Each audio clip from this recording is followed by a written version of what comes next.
and welcome back to my channel. It is day number 2 in York. It's about 11 a.m. right now. I've had a very leisurely morning. I'm in my hotel room at the Principal York. If you are new to my channel, I'm also going to do a dedicated hotel room review. That will probably be the last video that I post in my York series. So if you are not subscribed to my channel, make sure you are, because so far I am loving my stay at this hotel, but I'll have a dedicated review if you really want to geek out and go deep with me on it. But yeah, so yesterday I filmed a kind of day 1 York travel vlog, so I'm going to leave that linked down below, where I just did tons and tons of great exploring around York. Today I am going to go head over to see the famous York Minster Cathedral. At least I hope I can get in. I didn't pre-book tickets. It closes at 3:45 today and it's a bank holiday weekend, so let's see how it goes. There's some other bits of York that I want to go see some other sections of the city walls. Yesterday I did one stretch of the city walls, so I want to go see, it's more like kind of that, I didn't really get over on the kind of west side of York yesterday. So that's kind of the game plan. And you know, there's another National Trust property that looks interesting, a beautiful park. So yeah, I think there's going to be some more wonderful things to see today. So I started my day in York.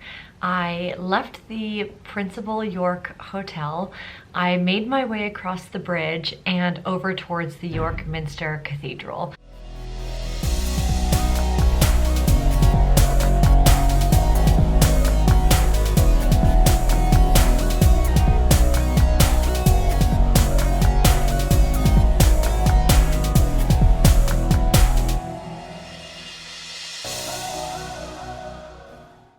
Now, there was a decent amount of foot traffic, but not too bad, so I felt optimistic. And as I arrived at the York Minster Cathedral, I did see a small queue outside. So what I would say is that if you are the planning type, you can kind of speed your way through and skip any queue if you pre-book your tickets, and I would recommend that. I probably only waited about 15 minutes in line, but if you wanted to skip waiting in line, definitely pre-book those tickets. And yeah, it was very easy and speedy. So there was an outside queue and then a small inside queue, but that really went through within a matter of like 1 or 2 minutes. And I bought my general admission ticket. I don't remember how much it was offhand, but you can find out on the York Minster website. I didn't think it was that. I think it was £12.50 for an adult ticket, just general admission, but check the website. And then I started to do my tour of the cathedral. Now, this is a remarkable cathedral, and little did I know that it's actually the second largest Gothic cathedral of Northern Europe. And do you want to know what the largest Gothic cathedral of Northern Europe is? It's actually Cologne Cathedral in Germany. So this would actually make this the largest cathedral in England. I didn't know that before I visited, but upon visiting, I now understand, because there is so much that you can see inside of this cathedral.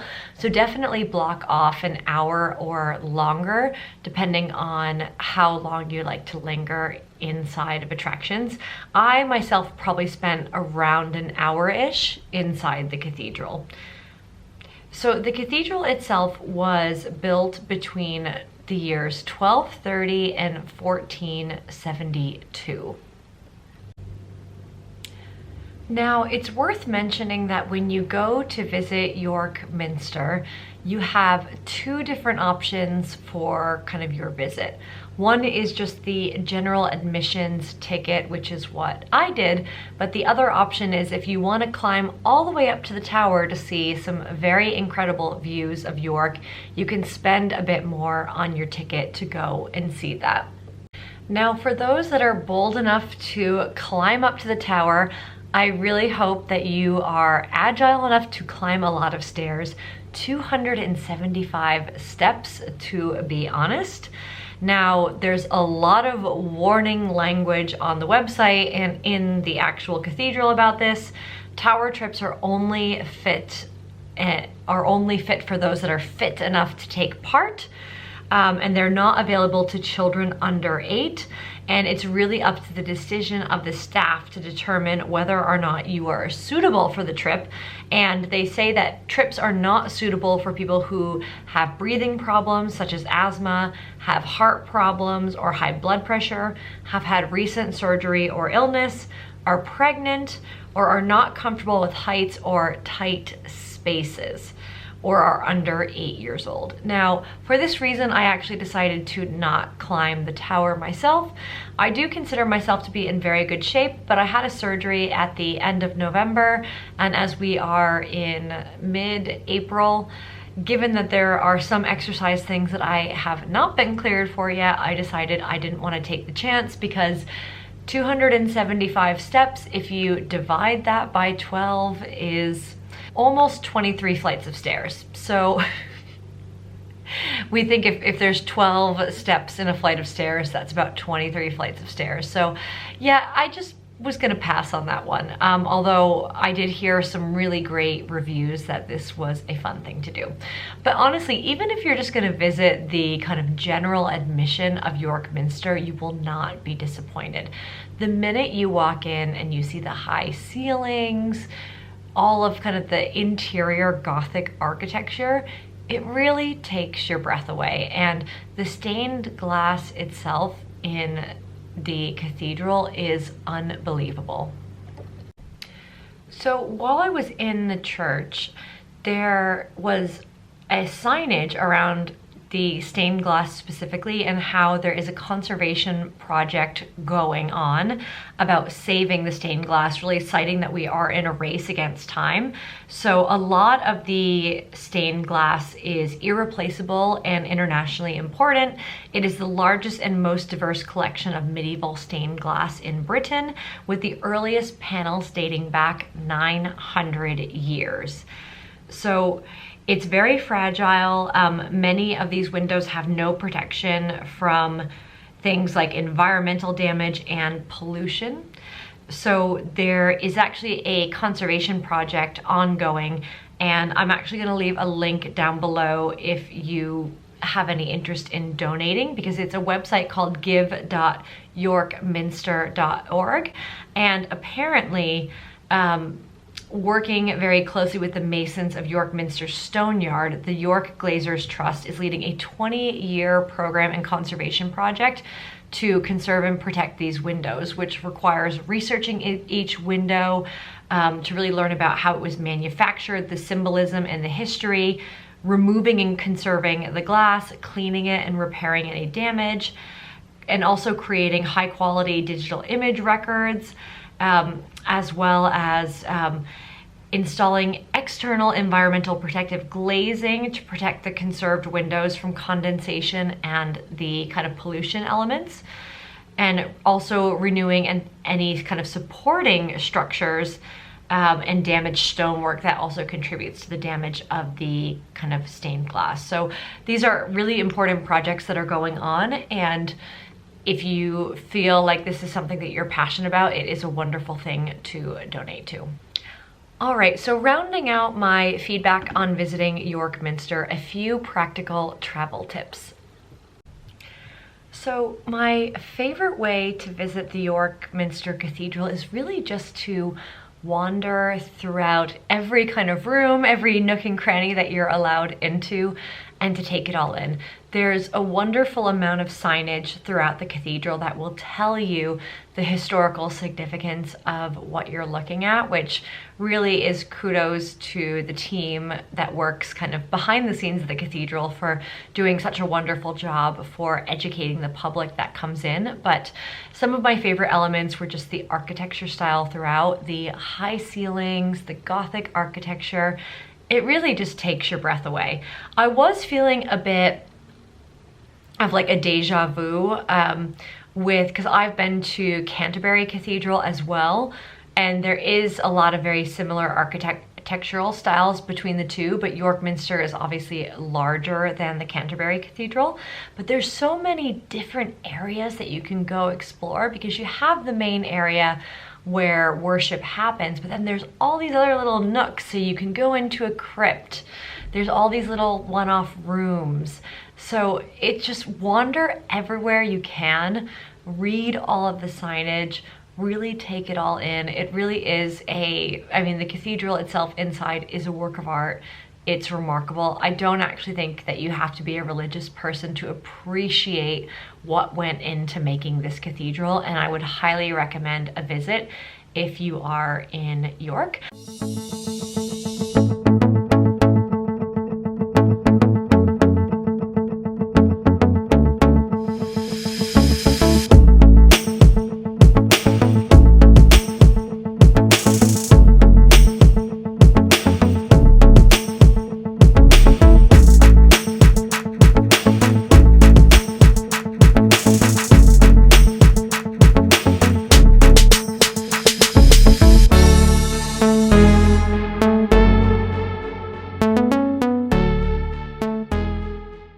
So after my visit to York Minster, I just wandered around the corner and I went to go to a National Trust property, which is called the Treasurer's House. And this actually used to be the house of the treasurer for York Minster. And I mean, it is like a little McMansion, let me tell you. Now, I did look to see if I could do a tour or if it was just a museum you could buy a ticket to and wander through. But to visit this National Trust property, you do need to take a guided tour. And unfortunately, at the time of my visit, I wasn't able to do one until like an hour or two later. And I just didn't think it was gonna work very well with my plan for the day, so I declined doing the kind of tour in the in-house visit. But the good news is that the gardens are actually open to the public for free. There is a cafe that's part of this National Trust property, and I think these gardens are a hidden gem in York. Now, this was a Saturday over the Easter bank holiday weekend, and York was mobbed with a capital M.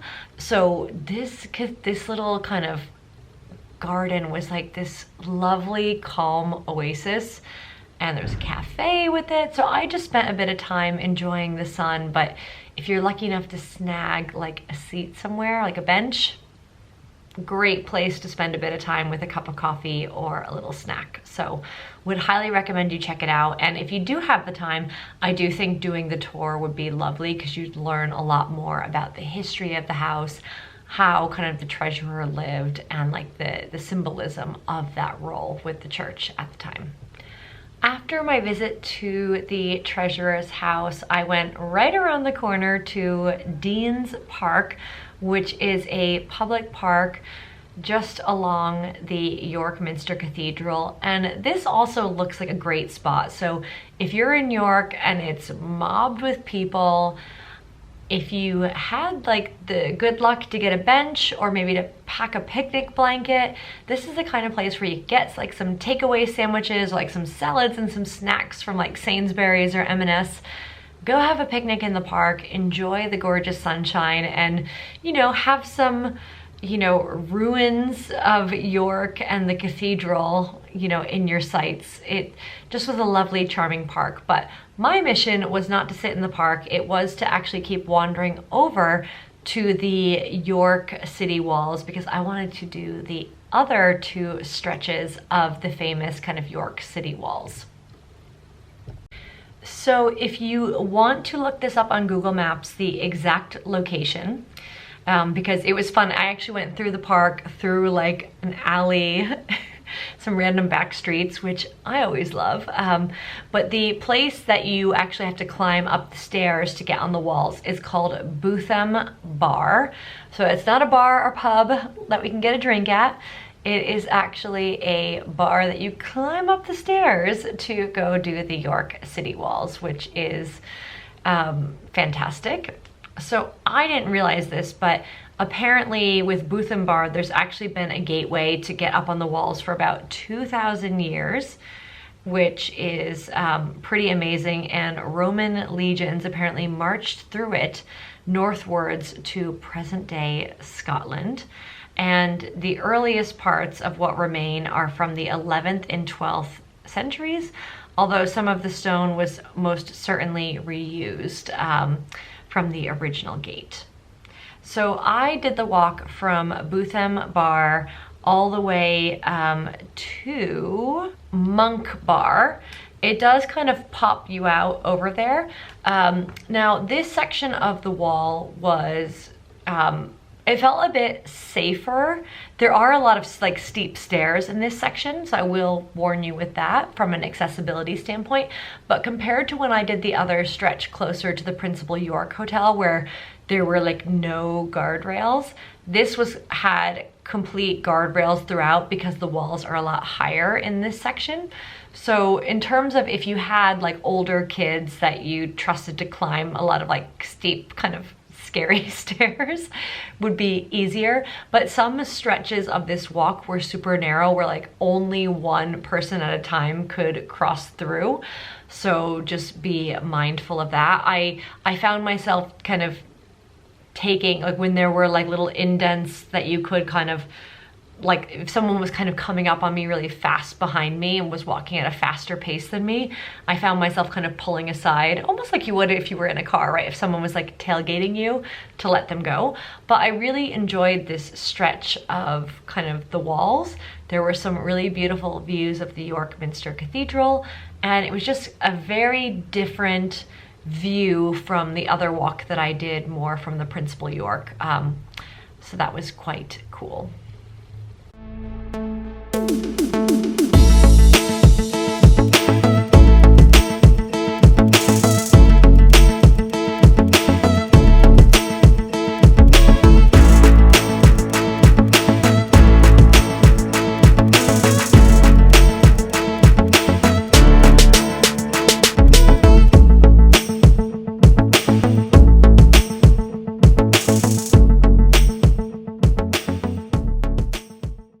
Now, when you get punted out at Monk Bar, you just have to cross the street, and it does allow you to kind of get back up on the wall, and then you can go all the way down to Layerthorpe Bridge.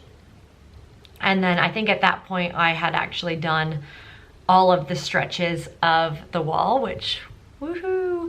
This stretch that I did, I think between kind of those three checkpoints was about 1 mile, so wasn't too long at all. Didn't take me very long, but was really, really enjoyable. So I would definitely recommend doing it if you are in York.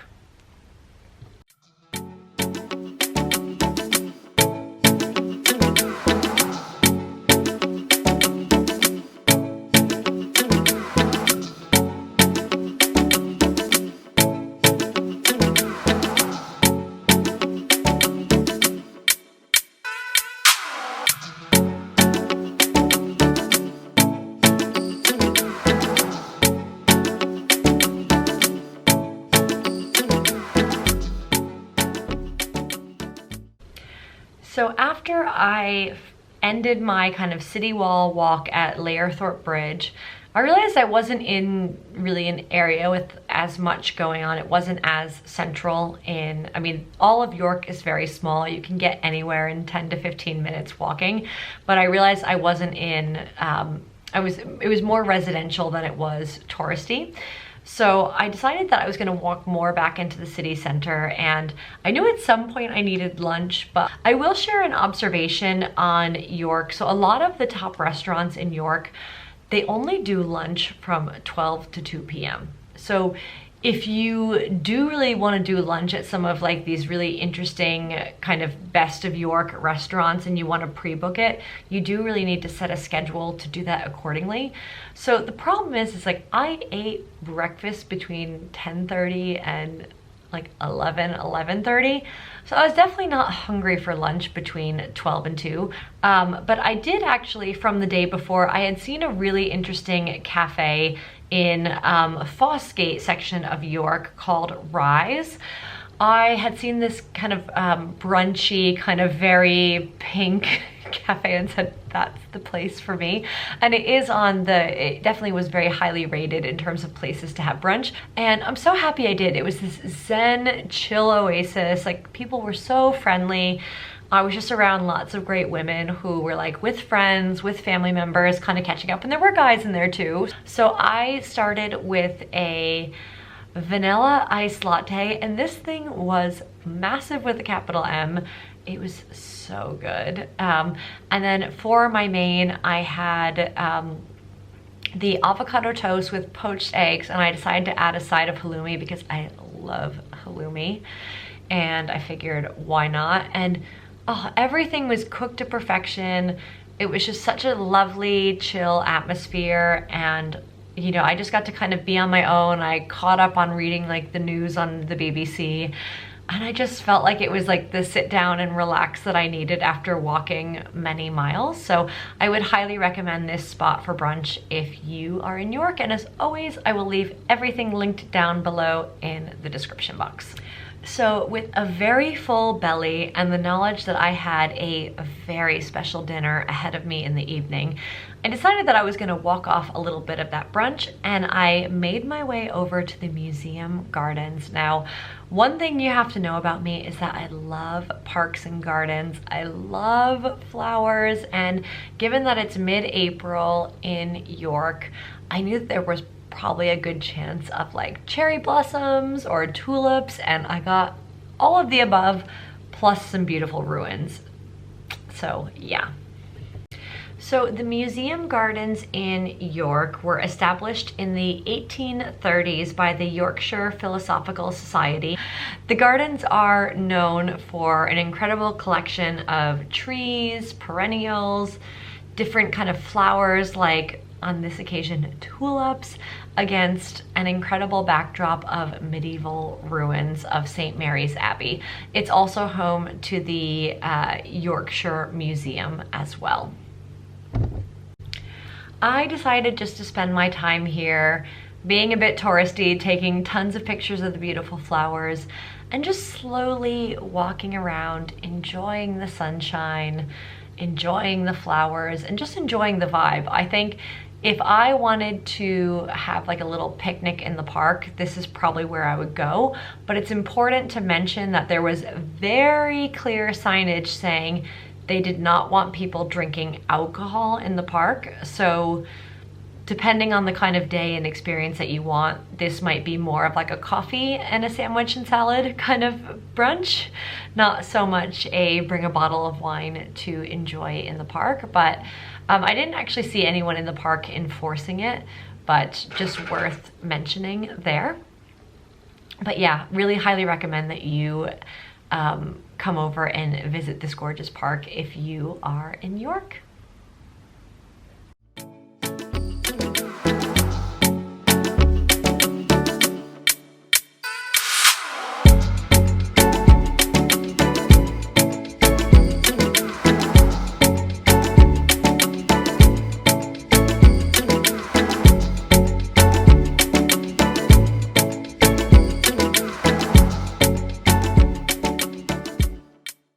So by this time I had hit my 10,000 steps on my beloved Fitbit, and that was about 5 miles walked. I just needed a little bit of a break and a chill time. So I made my way back to the Principal York just to chill out for like 2 hours rest, painted my nails, just caught up on some bits and bobs on my laptop while I just chilled out and rested. And then I got myself ready for dinner. But before I went to dinner, I checked off another wish list item, which was having a glass of wine before dinner in the gorgeous garden room of my hotel. I think this is the most beautiful room in the hotel, and I just really wanted to have, whether it was like a wine or a tea, I wanted to have something while I sat in the room and enjoyed it, and it was very worth it. And then after that, I made my way over to my dinner plans. I had an 8 p.m. dinner booking at Skosh, which is a very well-known restaurant in York. And it's always on all of the best of kind of York restaurant lists. So I was super excited to try this and see if it lives up to the hype.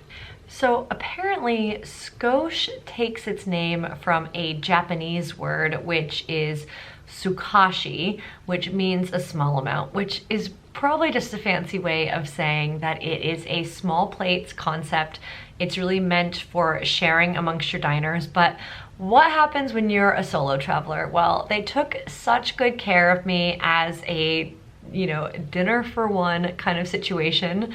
When I sat down, I just said, well, how many plates do you recommend that I get as a solo diner?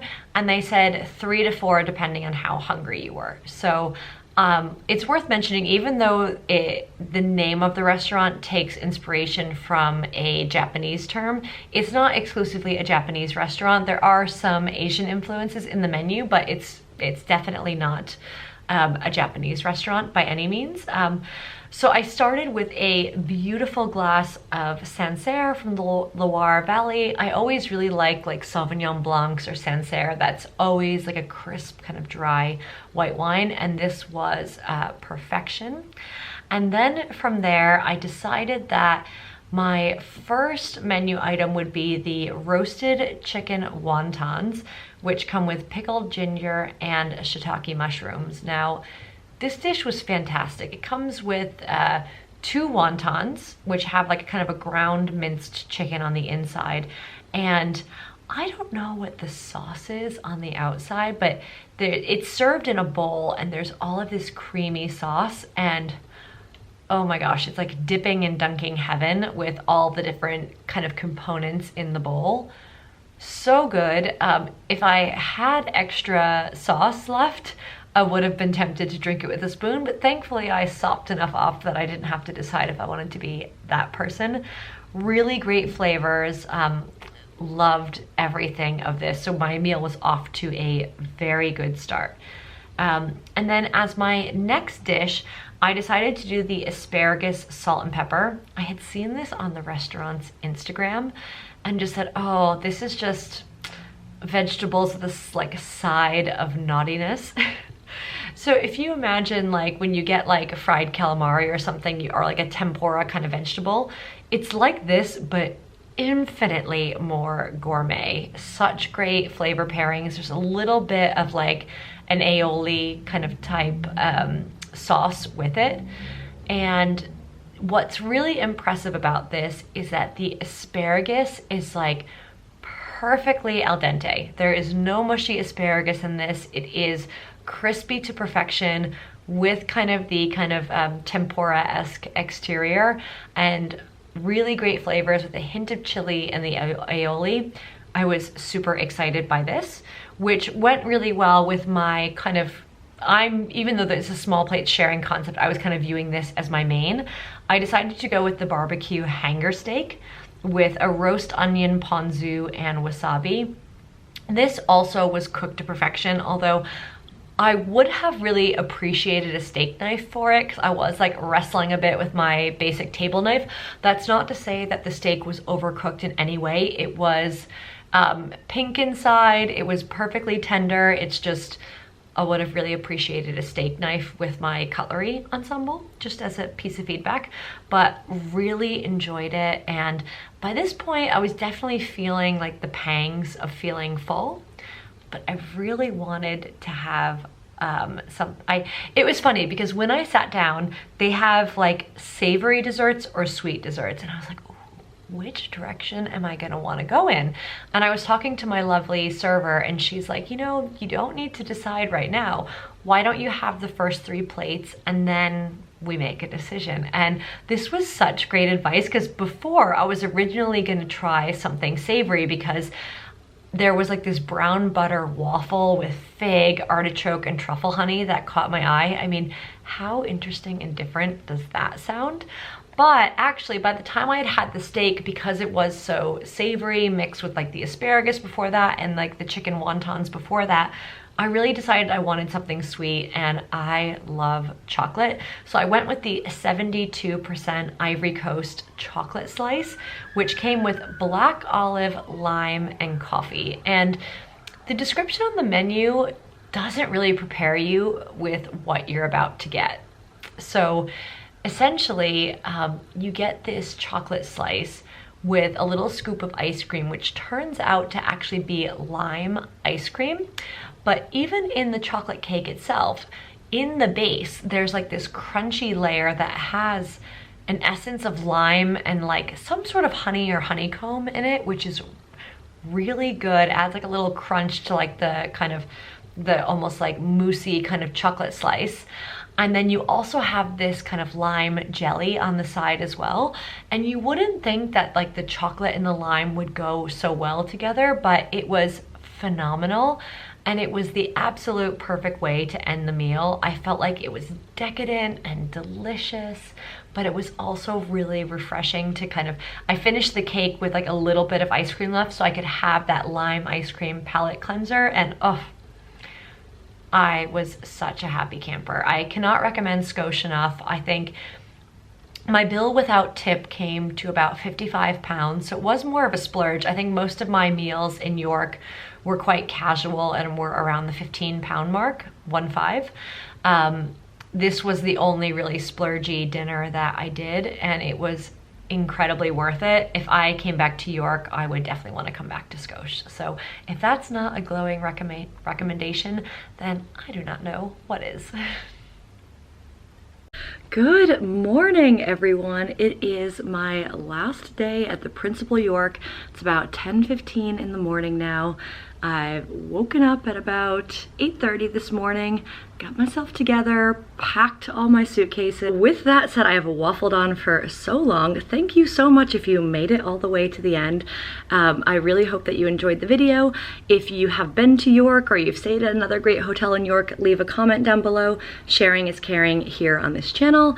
Like this video if you found it helpful. That really does help my channel and doesn't mean anything, doesn't show anything on your YouTube channel. And if you want to see more of my travel videos and hotel room reviews and life in London adventures, please hit that subscribe button. I've got so many more great things coming your way. So thanks again for tuning in, guys, and I will see you soon.